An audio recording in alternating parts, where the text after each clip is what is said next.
Today I sat down with Timon Fish, who is fresh off his historic ride on the Arizona Trail 300 course, where he set a new course record, beating the 7-year-old record held by Kurt Refsnyder by more than 6 hours, with a total time of 1 day, 14 hours, and 52 minutes.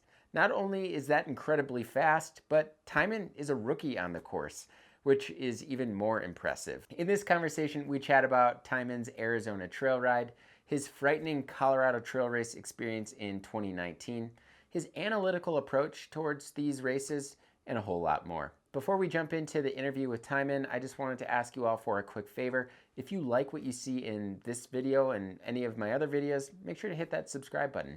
And if you want to help us out a little bit more, consider joining the Bikepacking Collective, which is BIKEPACKING.com's annual membership. I'll link that in the description below so that you can check that out. Without further ado, it's time to meet Timon Fish.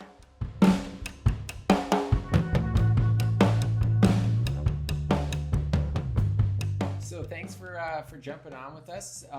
So how are you feeling overall? Still pretty drowsy, I would say. It's surprising. Every time it's surprising how long it takes to really get over a big effort like that. I always think it's going to be like, 4 or 5 days, 3, 4 days, go out for a cruiser ride, get back on the bike, get back into the swing of things. And then a week goes by and you're like, oh man, I'm still just dead. I'm just so tired and groggy, and weird things hurt in weird places, and then a week and a half goes by and then you start feeling a little better. So looking forward to that. So do you ever feel like, with rides like these, you've got like 2, 3, 4 days afterwards where you're feeling actually pretty decent, but then that fourth, fifth day, or, a week or so after, you're like, like you're feeling kind of not only down, but you're just super fatigued mentally and physically? No, I feel that way from almost the moment it's over, honestly. Yeah. And then it's kind of, yeah, I feel super down for a week or so, and then kind of just gradually get better, I think. Yeah, I think a lot of it is actually like the logistics and stuff of, usually I'm not riding from my house, I'm not riding back to my front door on these. So it's, on this one, it was finish at night and then drive 3 hours back to Airbnb, and then don't get a great night's sleep just because you're so wired from everything. Day after that, driving 7 hours home and then having to get back into the swing of work and whatever. And just kind of that whole process takes something out of you too. So you never really get a chance to immediately start recovering. So you mentioned heading back to work right away, and heading back home. So where do you live and what do you do for I work? live in Albuquerque, New Mexico, and I'm an air traffic controller at a radar facility here. So we control a lot of the airplanes over Phoenix and Tucson, and actually the whole AZT route, which is funny. You can look down on the radar scope and see the Fort Huachuca and the Mount Lemon and up through Kearney and Superior and whatever. So it's kind of funny. Take me back a little bit. I don't know Timon as a cyclist beyond bike packing. So where did you start your mountain bike career? Yeah, give us a little background on your cycling history. One of the first memories I have as a child is actually my mom put me on a mountain bike in front of her on a dirt road in front of her house, and being like, "Oh, I'll hold you up. Don't worry about it." And, kind of pushing me down the road, and then looking back and she's not there anymore and pedaling along without training wheels. So I guess that's kind of where it started, whatever, when I was 4 or 5 years old, I think. But kind of waxed and waned over the years, and, dabbled a little bit in middle school and high school, and then got out of it in college, and just kind of, you know, life, and just got into weightlifting a little bit and played basketball more. And then after college, I just randomly came across a single speed mountain bike on Craigslist and started picking that up. And, it's kind of like I wonder how far I can ride this thing. I've done a couple like 5 mile rides. Let's go out and do 50. And then end up, sleeping on the side of the road just because you're so depleted from biting off more than you can chew. And it kind of evolved from there into, I wonder if I could do a 12-hour race and knock a couple of those out. And um, yeah, and then just kind of, life and work, and uh, didn't really race that uh, I don't know, wasn't that engaged in it, I guess, with the whole racing training process, and kind of got burnt out a little bit, got away from bicycling, back into it in my early 30s, and then the past, I don't know, 3 or 4 years have been taking it way more seriously. I know Big Dave Wilson was telling me you've got the El Paso Puzzler course record. So you've got like some really pretty decent speed in you. That's not something that every bike packer has. A lot of bike packers have, maybe slow and steady. But I guess when was the time that you realized that you wanted to take on more ultra races like the Arizona Trail and the Colorado Trail? And what was like the big draw for those big rides for you? A while ago now, I guess like 2014, 2015, I had seen Jesse and you battling it out on the Colorado Trail. And so I read articles about that back then when I was just riding, a little, aluminum Yeti single speed I had, Sure. and was just like, I've ridden some of that trail, and I under 4 days? Are you kidding me? Like, I can't even wrap my mind around, doing it on 5 hours of sleep, or whatever you guys were doing at the time, and 5, 6 miles an hour basically for 4 straight days. It was incomprehensible. So I think that initially kind of keyed me into the idea of it, and I was like, I want to do the Colorado Trail as kind of like a bucket list ride one of these years, and kind of see what it's about, and just, if I could do it, 6, 7 days, 5, 6, 7 days, that would be cool. So I think in 2018, I finally had kind of the fitness and the time to be able to do it. Yeah, it worked out with a schedule. I was on single speed then. Yeah, went out for the Grand Depart and was like, I'll just see, try to set a realistic goal for myself. And if I'm, in the 5 day kind of realm, I would be super happy with that. And went out and had a pretty darn good ride, and surprised myself, I think, with how much I could do on a very limited amount of sleep, and kind of introduce myself to the sleep deprivation realm, and what it's like to start seeing funny things in trees, and hearing strange music in the background, and be wandering around in the dark like, I have only 50 miles left, but why is time moving so slowly and stuff? And so that was kind of my introduction, and from there it's grown to like, I wonder, then your mind starts going like, I wonder, if I do this and this Right. different, and pack this and this, better, and, cut time off here and there, and how much better I could be, and whatnot. That's a little bit of how I've gotten into it, and that evolved to the past couple of years trying to go for a year in Jesse's times on the CTR, but not having success. Honestly, having some epic experiences out there ended in failure. So I'm being humbled by that, and but still learning things, and bring stuff away to use in the next ones. And That's honestly, that is exactly what it's all about, experience. That is something that I wanted to touch on, and we can jump into that real quick. So in 2018, you did set a single speed record, a westbound record. You finished in what? It was like four days and 3 hours or something. Pretty I darn think, fast. yeah, 4 days, six, I 6 hours. think. Okay, cool. Yeah.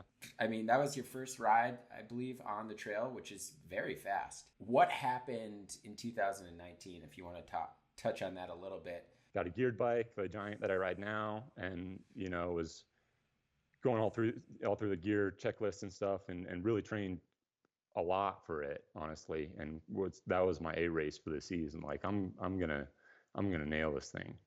I know, what it takes now. I know the sleep kind of schedule it's going to take. I'd studied, Jesse's time and the splits, and initially went out with the Grand Depart and was riding with Kurt, who was killing it initially. We were kind of neck and neck for the whole first day, and he put, 20 minutes into me up a couple passes, and it's like, this guy's this guy's nuts. He's riding so fast. I'm just hanging in there at this point. And we ended up getting into Silverton at a similar time and rode up. What's that next pass? I forget now. Stony Pass. Yeah, Stony Pass together and kind of into the night together, and it was a super snowy year, so we're up at 11 o'clock at night on the first day, just marching through snowfield after snowfield and riding little bits and pieces and wet feet and cold feet, and then march up another snowfield and down another snowfield. Like, I think the trail goes here. I'm not sure. There's some footprints over there, and just insanity. And so kept riding together and was having a blast. And he stopped to sleep, and my goal was to get to the detour before I slept. Got it. Yep. And kept riding through the night. And I just had some weird chest tightness. I don't know. It's hard to describe. It didn't feel like a heart thing, but it was just kind of like a deep chest tightness. Sure. And it kind of freaked me out a little bit. And I was like, kind of dabbled with, well, I could keep going on. I could, wait for Kurt and ride with him to at least have someone there with me. But that whole next section is, that whole detour, there's not a whole lot on it. And then through Sergeant's Mesa, there's nothing out there. So I was like, well, I could pull the plug now and try another day and make sure I'm good and there's nothing weird going on, or I could put myself in a bad spot. So I kind of erred on the side of caution there and went and got checked out and was fine. Like, no, got poked and prodded every single way by every doctor, and there's nothing wrong with me. And then was like, well, if doctors think I'm good, then I'm going to give this another rip here.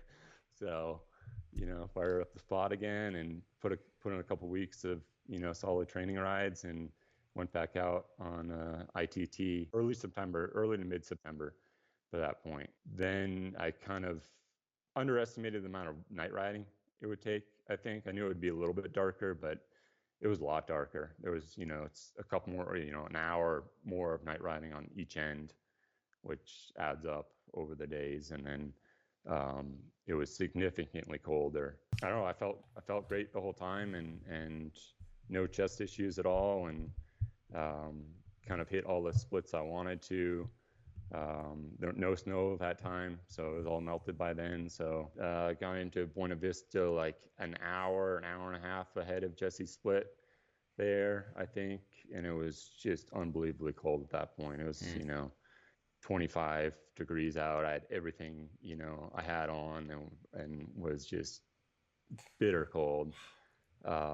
But kind of kept plugging along and got to the Twin Lakes there and almost pulled the plug because I was just completely shattered at that point. But took a little nap, felt way better, got through Leadville, got some French fries and some, better food in me, and I was still, an hour or so up on the pace. Felt great going over Copper. That whole Cerro Kokomo section was great. And then figured I'd sleep an hour or two at the bottom of 10 Mile before pushing over that. And as soon as I laid down, it started snowing. And so, and I was like forced with a decision, like, well, if it keeps snowing, then I'm screwed. Like, I can't sleep for 3 hours or 2 hours while it snows on 10 Mile and try to push over that in the snow. So it's kind of like, this is my chance now or never. So on super limited sleep, I went over 10 Mile in a snowstorm, in a wind and snowstorm, and got down to Debrec and just shattered again, and cold and wet. And it was like 2 o'clock in the morning. And that was epic. So kept pushing up, started Georgia, slept for, another hour or so there, and woke up with, a raging cough and just still just as shattered, but it was like at that point it's like, okay, ends in sight. Yeah. I just got to get over Georgia. Did that kind of early morning and was, I don't know, almost like super emotional at the top. Just you're just so fatigued, but I knew I was like an hour ahead of the pace, so it was just like it's all downhill from here, right? You're at 12,000 feet. The end, it's only 120 miles or Oh, 150 right. miles or something like that, right? How long could this take? Um, and I was like, I just got to stay on the bike.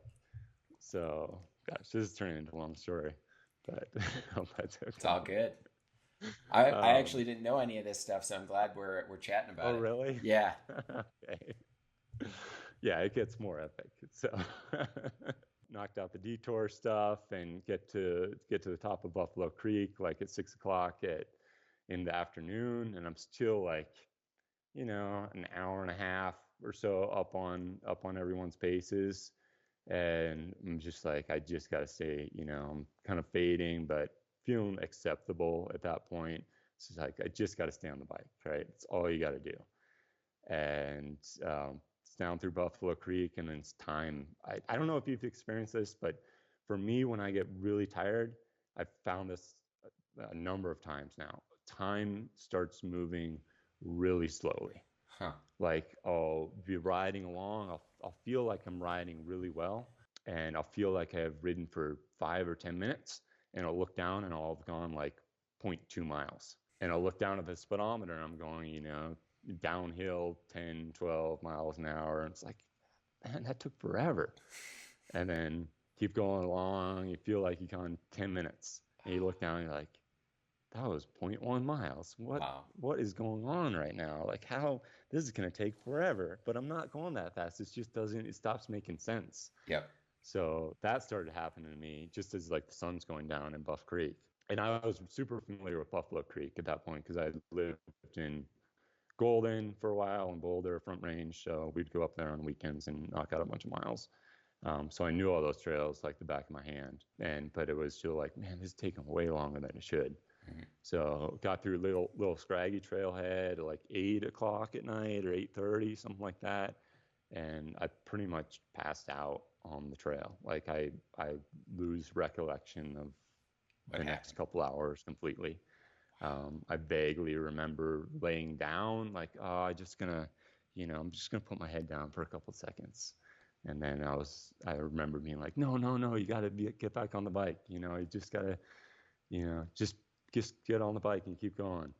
And then I woke up by the side of the road because the trail crosses a little highway there. It wasn't that cold out. It was, probably 55, 60 degrees or something, but I was just the coldest I've ever been in my life. And somehow I had gotten into my bivy, like I, You don't. unbeknownst to me, somehow I pulled out like my down stuff and my bivy, and I'd gotten in there. And for some reason, I also taken my shoes off, which I have never, I did the rest of the race with my shoes on. You don't take your shoes off. And then I remember like jumping up and down in my bivy, like trying to warm myself up. And it was a weird, like nightmarish dream because I look over at your bike and you're like, why? I don't know really where I am. I don't know how I got here. And then you kind of mind clicks like, wait, I'm doing the Colorado Trail. I'm, that's why I'm here. Oh yeah, I think I'm kind of near the end. Oh gosh, but I'm so unbelievably cold. Like I, Yeah. I need help right now. And it became super serious. Like I was standing there like screaming at the top of my lungs for help, like Wow. for someone to hear me. And I don't know, your mind just works in weird ways because it really didn't click for me that like I have a spot Yeah. in Yeah. my Yeah. Yeah. back pocket and I could press a button and maybe someone would come find me. It was more like, oh, I hope there's people on a campground somewhere near that will hear me and come warm me up or something. So um, yeah, it was nuts. And because I had stopped like 20, 25 miles from the end, I think it was, everyone's freaking out. Like, why Yeah. is he there? You know, Yeah. did his bike fall apart? Is he dead? Like, did he crash? No one's knows what's going on. His spot's just like moving around in like a 5 foot circle. Like, so I they're like, remember what? that happening, and I think a lot of us were I think on Facebook talking, and we're definitely like, well, if his spot's moving, he's moving in Yeah. circles or something like that, and we're definitely concerned. Yeah, my family was super concerned, so they called the sheriff, and randomly he drove by, and I'm at that point I'm standing in the middle of the road, like, please help me, somebody. Oh my It just happens to be the sheriff, so he pulls up and it's like, I think you're the guy we're looking for, but I gotta go to this domestic dispute down the road, so I'll be back in like as soon as I clean that up, and oh here's a my blanket. gosh. And so he speeds off and leaves me this like, it's like a little Tiny. 3x3 blanket. And like I'm figuring out how to, huddle into this thing. And then another woman stopped by just randomly, and then she was like, because completely bewildered, like, who's this Yeah. tall, lanky, weird guy in all black clothing who's curled up on the side of the road and is freezing, and it's like 60 degrees out, like, Yeah. and it's 12, 11:30 at night now. Yeah. I'm just like, I just need to warm up, please. I just need to warm up. I'm so cold. So she went on, drove me to the local volunteer fire department, and no one was there. And then someone from the fire department showed up and went and warmed me up and took my vitals. It was like, dude, you're fine. Like, what's the big deal? I'm like, well, I've gone 500 miles on, I don't know, 7 hours of sleep or something like that. Yeah. 4 hours sleep, I forget. It was like where my bike was, and I had a fantastic sleep, and then woke up and kind of plotted my way in at a snail's pace. And Well, all right. So let's jump into something a little bit more uplifting. Your AZT yeah, experience. So talk to me about yeah. your plans leading up to the AZT this year. Like, are you seeking a record? Do you want to just go as fast as you can? What's your mindset? It's to go for the record, I Okay. think. I was trying to. Initially, my goal this year was the Tour Divide Yeah. and kind of gearing up towards that. But with the COVID, Canadian border closures, It's not it's not looking good. happening. Yeah. So was kind of looking at other options, like go out and do something and kind of drive myself a little bit and have some fun with it. So looked at the AZT. Actually looked at it a couple of years ago and was all set up to do it single speed, but I broke my wrist like 2 weeks prior. So it's like, oh, can't do that anymore. So it was kind of like a bucket list thing to go knock it out at some point. So yeah, earlier this year I was like, I don't know. This is probably only 2 months ago now. I was kind of looking at different options, and it's like, oh, maybe I can probably, fit that in and do a little training block for that and dial it in for going for that, and then start looking at, track leaders and the splits you've done as well as Kurt over the years, and kind of wrap my head around what it's going to entail, and look at trip reports and kind of get an idea of what the train's going to be like, and start looking at water and food supplies and whatever. You keep talking about splits. Some people really like to carry splits. Yeah. Others don't. Like, some fast people do, some fast people don't. So, are you carrying splits? Like, is it taped to your top tube, or what goes? Not taped to my top tube, but I'll carry a little laminated thing, or a little sheet of paper, like, Yeah. okay, this is, crossing X road, is whatever 10 hours in, crossing, this spot is 15 hours or so, to give myself just kind of a goal to drive for, I think, and really try to keep myself motivated to keep pushing Yeah. forward. I don't know, it can work the other way too. You can stress yourself out about that too much. So I Sure. don't know. I go back and forth on it, and if it's really a good idea, but I don't know. I think it's worked to some extent. I'd say so. At least in this instance, I've never carried splits, but I kind of like Just this whole experience that you just had, like, makes me want to think that decision a little bit more. Being able to just shave 6 hours off the record time and finish under 40 hours now, what are some things out on the trail um, that helped you do that outside of splits? Like, is it so obviously like limited stop time, but your average time is so much faster than anybody else en route. So give us a few things that you did out there this year that definitely helped you solidify a very fast time. I think the course is faster now. I've heard, and I imagine it is as compared to 7 years ago. So I don't think I can take all the credit for knocking whatever 6 hours off of it. I think there's probably an hour or maybe two of just speed in the course buffing out from more people riding it. And um, my understanding was over Oracle because of the fires that it used to be super like bushy and stuff, and you'd be almost like bushwhacking through that section. And now I mean, it's still sketchy and, it's super tough, but at least you're not getting scraped with stuff and pushing through bushes. And I imagine that some of it, I try to stick to a moderate pace and just always have the mindset to keep moving and get to your next split faster than you anticipated, or stay ahead of schedule, and really limit the stoppage time is big. I honestly think I could have done a way better job of that. um, but it's easy to say that in hindsight. Always head down, pushing forward, keeping pedals moving. Anytime you just stop at the bottom of a bike section and get off the bike like cyclocross style, and start pushing up the hill and get back on and keep it moving. I would assume there's some training that was done before the trip that definitely helped aid in that. What does your training plan look like as far as a weekly plan? Like, what kind of things are you doing? Intervals or just long days in the saddle?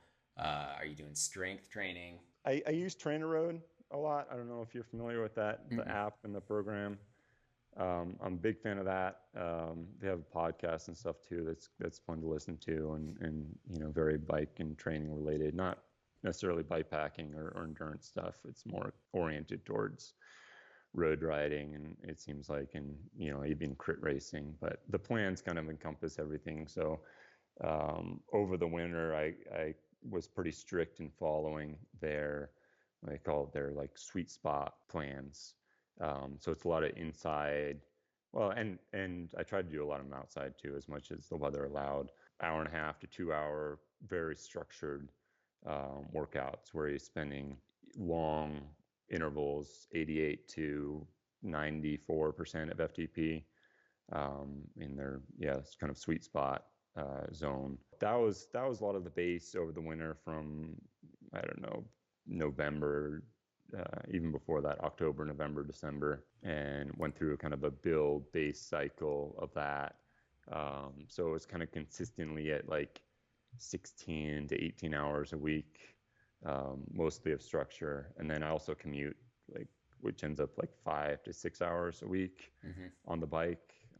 Lots of, little rides, which is 15 to 40 minutes at weird times of day, which probably helps too. Some days are 4 o'clock in the morning, and other Sure. days I'm riding home at 11:30 at night, and it's cold and the wind's howling, and I don't know. I think that builds some mental endurance and resilience. I didn't do a whole lot of long rides, honestly, this winter. I was trying to keep it a little more structured, a little more high intensity than I usually would.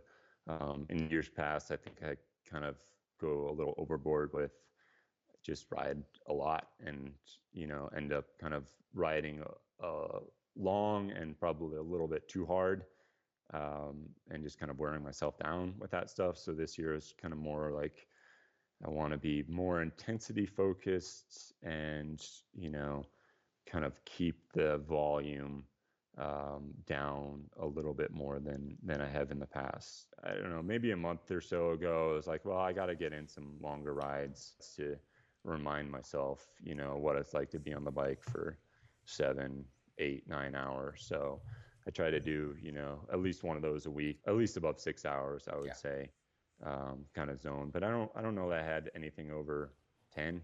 Yeah, so a little bit more zone 2, kind of lower intensity, just staying on the bike all day kind of deals, and then still trying to fit some high intensity VO2 max structure in. I would have liked to do more weight stuff. I honestly got way out of it this winter just with COVID, and Yeah.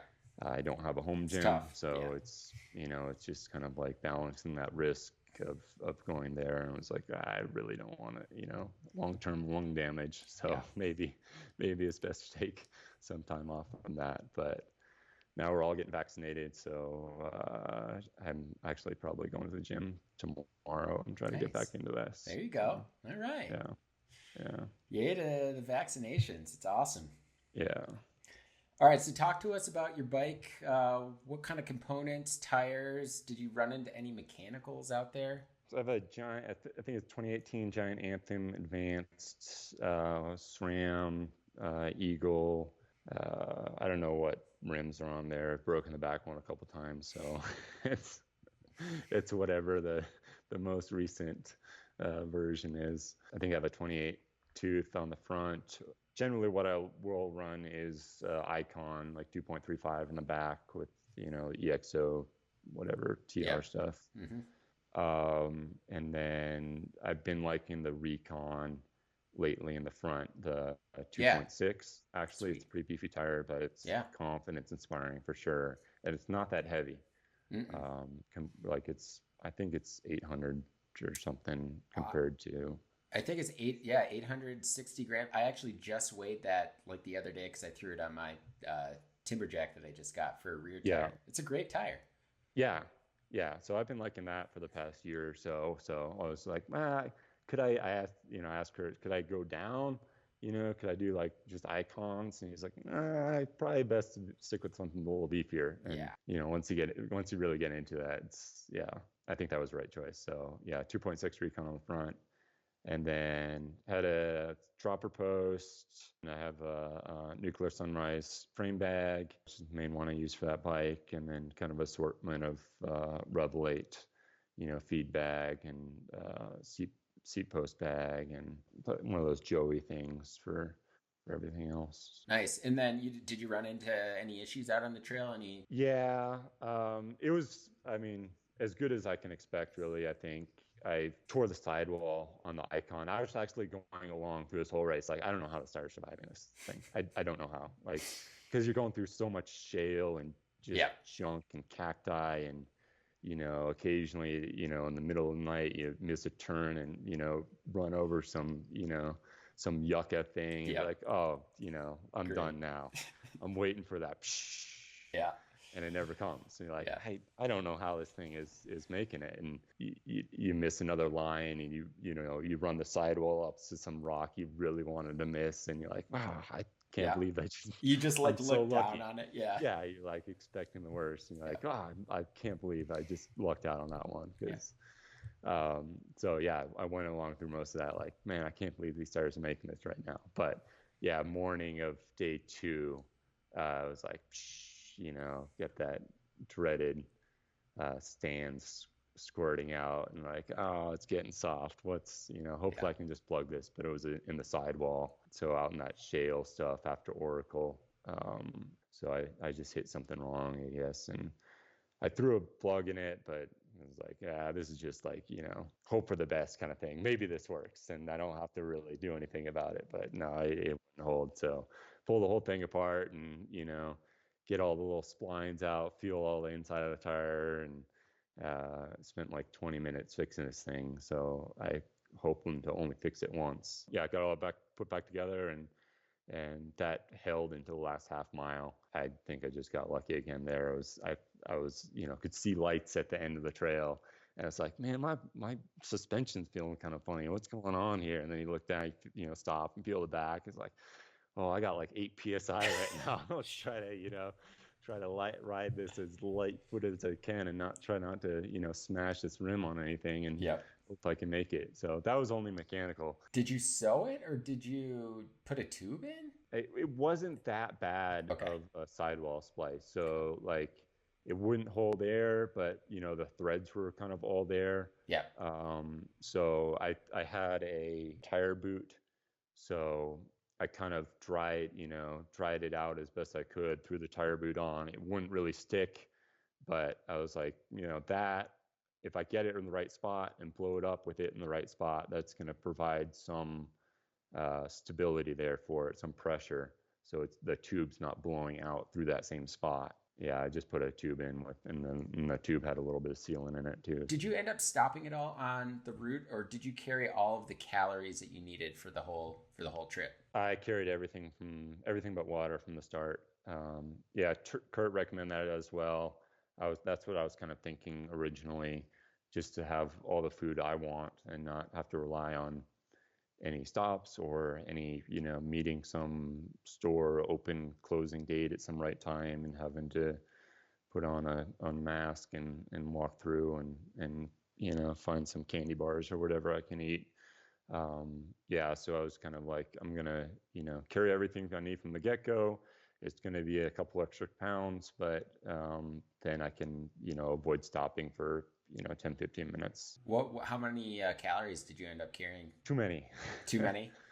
Yeah, I always overestimate the amount I could eat, I think, which is fine. I mean, I'd rather that than end up like, oh my gosh, I'm 3 hours from the end and I don't have anything, because then you're in a world of hurt. Try to err on like 300 to 350 an hour, and then err on, the higher side of what my goal time is, in case something goes wrong or unexpected happens, or it's just slow, or you run into a headwind the whole way, or whatever the situation is. I think I had around 15,000 Okay. to Sweet. start. I had 3 to 4,000 left over at the end, Nice. and it was all like solid food. It wasn't like, yeah. So it was a couple pounds there that I Yeah. carried the whole way. That's funny. Yeah, I ended up carrying this year at 14,000 because I was thinking like 300 an hour, Yeah. and I probably only ate 12,000. So in theory, like we probably should have eaten more, but well, maybe you probably were pretty good. I should have eaten more, but um, it's like No, I hard to was. it's hard to eat when you're going hard and you're Yeah, that's what I found too. I think I'm going to err in the future more on the side of liquid stuff and gummy stuff, because especially in the heat there, I just could not chew anything, and my stomach was completely revolting, and my throat and my just I, I knew, you need to eat. Like you can't do these things and not eat. Like part of it is just an eating contest. Like to because you need to power yourself to keep going. So it's just an eating contest to just try to keep putting calories in yourself. But so that all the time, and I'm like, it's been an hour. I need to eat, at least 250 calories. Try to do more than that. It's been another hour's passed and I haven't eaten anything. I need to eat more. yeah So you're constantly kind of going through that mental battle with yourself. But then you're like, oh, I can't. My stomach can't put anything else into it. yeah There's no room there. yeah. Um, so and yeah, I had some like peanut butter pretzels in my pocket. That was not a good decision at all. When it's dry out Yeah, and you're just like, yeah. It's tough. and you're trying to ride at the same And then time. you got to down No, some that water. works in the winter here, great. Yeah. No, not in the summer in Arizona. Throw in some like Tailwind nutrition, like some sort of a mixed drink that has calories and then replenishing electrolytes helps a lot for me, especially in the Yeah, heat. And yeah, and then obviously like gummy bears, like at the end of the race, it's like I just want something that like actually helps salivate my mouth. oh, that's what I was doing for the last, like, I don't know, 7 hours or something. I Yeah, couldn't I couldn't eat anything, and I was having this, like, my throat was super scratchy and dry, like I could barely talk anymore, kind of yeah, thing. And water wasn't really doing it, so I would take like 2 or 3 gummies and just suck on them, and then I knew that at least there's a little bit of calories there, and like sucking on the gummy stuff was, soothing to my throat. So would do that and try to, bike uphill. And so that was the tactic there. But no, generally I start with 1,500 calories or so in a bladder with tailwind. Probably err on just taking more tailwind packets in the future and trying to supplement more with that and less with actual solid food. So what was your capacity for water? 100 ounces plus I had a Catadine, I think 1 liter little flask. I carried too much water Yeah. between some spots, and then I ran out a couple times, but it was never like that, dangerous. It was more like mental stuff, like, oh my gosh, I feel like I'm running out of water, but then it's in your bag, so you don't want to stop and check. Yep. And then oh, this is going to be the last sip. Yeah. I got to spare this. This is going to be the last sip. And then you stop and you're like, wait, I have like another liter and a half here. I gotta start drinking more. Yeah. It's funny how like your mindset on the trail, all you have to think about is like survival, taking care of yourself, making sure that you don't hit rocks, making sure that not getting sunburnt, you're hydrating, you're eating calories. It's like, it's so simple, yet so like kind of sometimes frustrating, sometimes stressful, but most times it's like awesome. And that's the beauty of these rides. Yeah. No, I think it is really mentally taxing. I think underestimate that too. Like I think I'm really good at it, and kind of pushing myself and driving myself and keeping my mind occupied with all those little things. But I think I underestimate this mental strain that really takes on yourself, and that kind of translates to your whole body. All right, I've got a few rapid fire questions. So what's your favorite band? A lot of people listen to music on these things, but I listen to music a lot when I train and a lot a lot of podcasts Yep. and Well, then things. what's your favorite podcast? I like the Trainer Road one. Yep. Pod Save America. Okay. Very Yep. political, I've heard that one. a little Yep. bit liberal. Yep. I like those guys. Oh yeah. Those are two of my favorites, probably. Sweet. Been listening to a lot of Ryan Adams, Okay. I'd say lately. Sweet. Favorite food? Right, gummy bears. Yeah, if I can eat something at the end of the end of something like this and I still enjoy it, it's pretty darn good. What is one thing that gives you the most joy, excluding cycling? My dog, probably hiking with my dog. What's your favorite trail in Albuquerque for us that are interested in riding down there? The foothills, it's right out my back door. It goes just all along the east side of Albuquerque here. There's pretty mellow, but we got a good little network that's local. So that would be the local hotspot.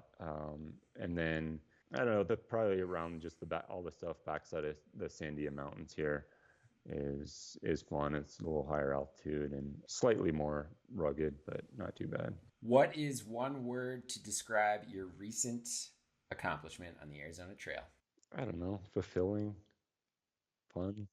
What do you got on the schedule for this summer? Talked about TD probably being canceled. So if for some reason that opened, I'd probably still go out there and try to knock it out. But not looking likely. So I've been eyeing the Oregon Timber Trail. So I don't think anyone's really gone after that as like a super fast time. I think they just started the first races this year. So yeah, so it's pretty new. I might take a crack at that in June. CTR is always like, that's always, I expect you to go out this year and do it because what you just did on the AZT, like you've got that momentum, man. Like that's what it's all about. Like seriously, it's mental momentum is huge. Yeah, I think so. And I've had, I don't know, like whatever 4 straight failures on the Colorado Trail now. So that was wearing on me a little bit and not having some success to build on there. So I'm hoping to kind of carry this into something else, and knocking out the Colorado Trail would be super cool. But there's always just so much that can go wrong, and it's definitely a different beast, but it's the same thing, taking care of yourself and pushing the limits. And You're no stranger to that. Well, thank you so much for chatting today. I really appreciate your time. I'm just still in awe of your accomplishment. I don't think that record will be broken anytime soon. I'm sure there's going to be a handful of folks that go out this October during the race. I think it's gettable. I think it's I left some time out there, but yeah, it's fast. But it's easy to think about that, but at the same time, that is impressive. Like, I know I can't do that, so my hat's off to you, because it's an impressive endeavor for sure. Well, yeah, thanks. I appreciate that, and thanks for having me on. I'm used to looking at or watching your YouTube stuff and your tips and gear reviews and whatever. So it's cool to be a part of it.